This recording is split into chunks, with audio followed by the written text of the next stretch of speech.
Meet order चाहिए। मैं बोला 5 मिनट करना खाएगा। नहीं IT जाएगा। IT staff calling eh. IT staff eh. LPO class duty.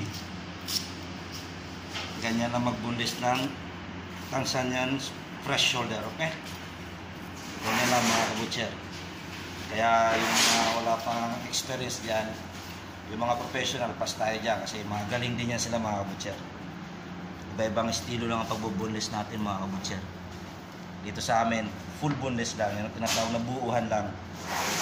Hindi by parts. Yung may mga pangalan na mga kabutcher. Kaya panoorin nyo lang yan dito sa ano namin. Sa market namin.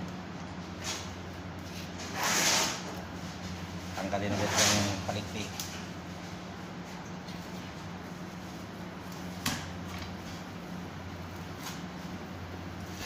Yeah, kailangan malakas yung kamay mo dyan mga kabutcher.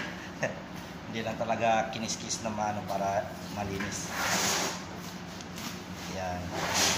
Kailangan malakas yung katawan natin dyan mga kabutcher. Kasi pag may ng katawan mo, mahirap bakbakin yan.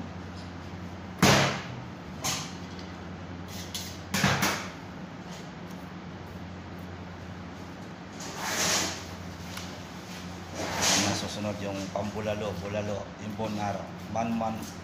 Tawag nun? Bone marrow.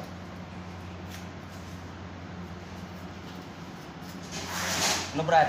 Bibig na tayo? Huwag na tayo kumain? Oh, may pagkain naman tayo eh. May pagkain tayo dun oh. Oh. Kunin na lang natin sa musa. Yun na lang ang papakin natin.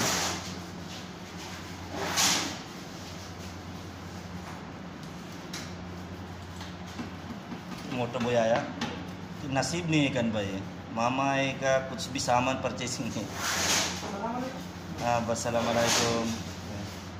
वो बोलेगा ज़्यादा है मैं भी वो कट करेगा कन भाई फुल पीस का भी पे और मटन का फुल पीस है। Yan, ganyan lang mga chef, mga kabutcher. Tapos na siyang bulisin. Bakit? Ronaldo paila di kay Okay sila boleh. Assalamualaikum.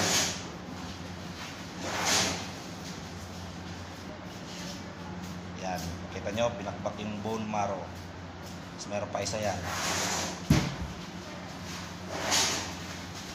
Yan lang mga kabutcher ng pagbubunlis. Napaka easy lang. Wala pang 3 minutes. 3 minutes na pala yung video ko. Kaya kailangan medyo mabilis-bilis para marami mabunlis. Pero konti lang binubunlis namin dito mga kabutcher. Kalakalahating baka lang. Isang araw, minsan nga, isa lang eh. Sampa lang eh. Yan. Bukar dalaw kan ba eh? Kaya hanggang dito na lang. Yan ang kabuuan ng isang beef shoulder ha. Yan. Napakalapad yan. Fresh. Okay mga kabutcher.